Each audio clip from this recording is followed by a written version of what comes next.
बहुत पुराने जमाने की बात है। रेगिस्तान के किनारे बसा हुआ एक छोटा मगर सुकून भरा कस्बा था, जिसका नाम नूरगढ़ था। यह कस्बा ऊंची दीवारों या बड़े बाजारों के लिए मशहूर नहीं था, बल्कि यहाँ की पहचान थी लोगों का सादा जीवन और अल्लाह पर मजबूत यकीन। शाम ढलते ही जब मस्जिद से अजान की आवाज उठती तो लगता जैसे पूरा कस्बा उसी आवाज के साथ सांस ले रहा हो। नूरगढ़ में एक नौजवान रहता था जिसका नाम यूसुफ था। वह ऊंटों की देखभाल करता था। सुबह सूरज निकलने से पहले उठता, ऊंटों को लेकर रेगिस्तान की तरफ निकल जाता और दिन भर तपती रेत पर चलता रहता। उसके कपड़े साधारण थे, हाथों पर मेहनत के निशान थे और चेहरा हमेशा खामोश रहता था। लोग उसे जानते जरूर थे, मगर कोई खास अहमियत नहीं देते थे। यूसुफ की जिंदगी में कोई बड़ी बात नहीं थी, मगर उसका दिल बहुत बड़ा था। जो थोड़ा बहुत मिलता उसी में खुश रहता। अगर कभी किसी गरीब को ज्यादा मुश्किल में देखता तो अपना खाना बांट देता। उसे कभी यह फिक्र नहीं होती थी कि लोग क्या कहेंगे। वह मानता था कि अगर अल्लाह राजी है तो दुनिया की राय मायने नहीं रखती। यूसुफ की एक आदत ऐसी थी जिसके बारे में कोई नहीं जानता था। हर रात जब पूरा कस्बा गहरी नींद में डूब जाता, वह चुपचाप उठता, बिना किसी आवाज के वुजू करता और अंधेरे में मस्जिद की तरफ बढ़ जाता। मस्जिद के एक कोने में खड़ा होकर वह लंबे सजदे करता। न दुआ ऊंची आवाज में होती, न कोई आहट, बस आंसू और खामोशी। उसी कस्बे में एक और शख्स रहता था, हाकिम। हाकिम बहुत बड़ा आलिम था। उसका इल्म मशहूर था। दूर दूर से लोग उससे सवाल पूछने आते। उसकी तकरीरें असरदार होती थीं और लोग उसकी बातों से मुतासिर होते थे।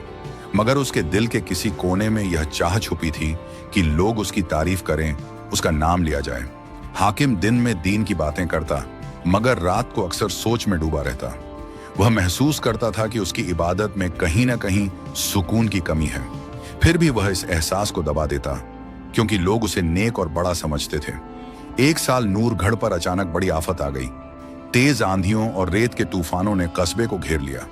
आसमान पीला हो गया, हवा में रेत भर गई, कई घरों की छतें गिर गईं, कुएं रेत से भर गए।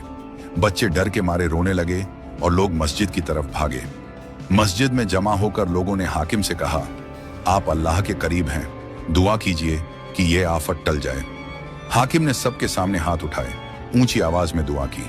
लोग रोते हुए आमीन कहते रहे, मगर तूफान कम होने के बजाय और तेज हो गया। हाकिम का दिल कांप उठा। उसे पहली बार लगा कि शायद उसकी दुआ में वह असर नहीं है जिसकी उसे उम्मीद थी। रात गहरी हो गई, लोग थक कर बैठ गए, कुछ मायूस होकर घर लौट गए। उसी सन्नाटे में यूसुफ मस्जिद में दाखिल हुआ। न कोई उसे देख पाया, न किसी ने रोका। वह एक अंधेरे कोने में गया और सजदे में गिर पड़ा। उसकी आंखों से आंसू बहने लगे। ऐ मेरे रब, उसने फुसफुसाकर कहा, मैं कोई आलिम नहीं, न कोई बड़ा आदमी हूं, मगर तू मेरे दिल को जानता है। अगर मेरी खामोश इबादत तुझे पसंद है तो हम पर रहम फरमा। वह देर तक सजदे में रहा। उसकी आवाज किसी ने नहीं सुनी, मगर उसकी दुआ आसमान तक पहुंच गई। रात के आखिरी पहर अचानक हवा की रफ्तार धीमी पड़ने लगी, रेत बैठने लगी, आसमान साफ होने लगा। सुबह जब सूरज निकला तो नूरगढ़ महफूज था। नुकसान हुआ था, मगर आफत टल चुकी थी। लोग सजदे में गिर पड़े।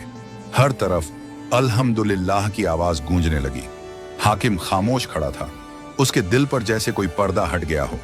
कुछ दिनों बाद हाकिम ने यूसुफ को रात के वक्त मस्जिद में अकेले इबादत करते देख लिया। उसके सजदे में ऐसा सुकून था जो उसने कभी अपनी ऊंची दुआओं में महसूस नहीं किया था। हाकिम की आंखों से आंसू बहने लगे। उस दिन के बाद हाकिम बदल गया। उसकी तकरीरें कम हो गईं, उसका दिखावा खत्म हो गया। वह ज्यादा खामोश रहने लगा, ज्यादा सच्चे दिल से इबादत करने लगा। यूसुफ वहीं रहा, सादा, गुमनाम और अल्लाह के करीब। और नूरगढ़ के लोग आज भी कहते हैं, सबसे कबूल होने वाली दुआ वह होती है जो सिर्फ अल्लाह सुनता है। हामिद फकीर की सबसे बड़ी खूबी ये थी कि वो किसी की नीयत पर हुक्म नहीं लगाता था। जो आता उसे पहले इंसान समझता, फिर मुसलमान। वो कहा करता था, अल्लाह के यहाँ सबसे भारी अमल वो होता है जो बिना देखे किया जाए और बिना बताए सह लिया जाए।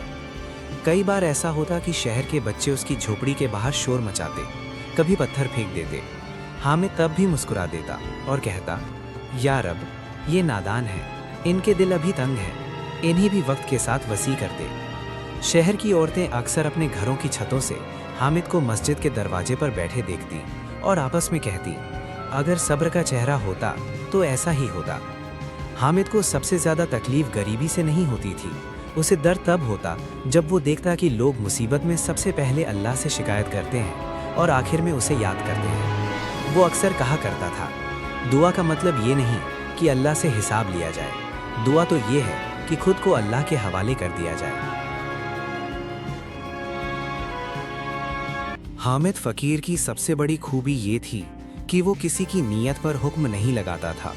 जो आता उसे पहले इंसान समझता, फिर मुसलमान। वो कहा करता था, अल्लाह के यहाँ सबसे भारी अमल वो होता है जो बिना देखे किया जाए और बिना बताए सह लिया जाए। कई बार ऐसा होता कि शहर के बच्चे उसकी झोपड़ी के बाहर शोर मचाते, कभी पत्थर फेंक देते। हामिद तब भी मुस्कुरा देता और कहता, या रब, ये नादान है, इनके दिल अभी तंग हैं, इन्हीं भी वक्त के साथ वसी कर दे। शहर की औरतें अक्सर अपने घरों की छतों से हामिद को मस्जिद के दरवाजे पर बैठे देखती और आपस में कहती, अगर सब्र का चेहरा होता तो ऐसा ही होता। हामिद को सबसे ज्यादा तकलीफ गरीबी से नहीं होती थी, उसे दर्द तब होता जब वो देखता कि लोग मुसीबत में सबसे पहले अल्लाह से शिकायत करते हैं और आखिर में उसे याद करते हैं। वो अक्सर कहा करता था, दुआ का मतलब ये नहीं कि अल्लाह से हिसाब लिया जाए, दुआ तो ये है कि खुद को अल्लाह के हवाले कर दिया जाए।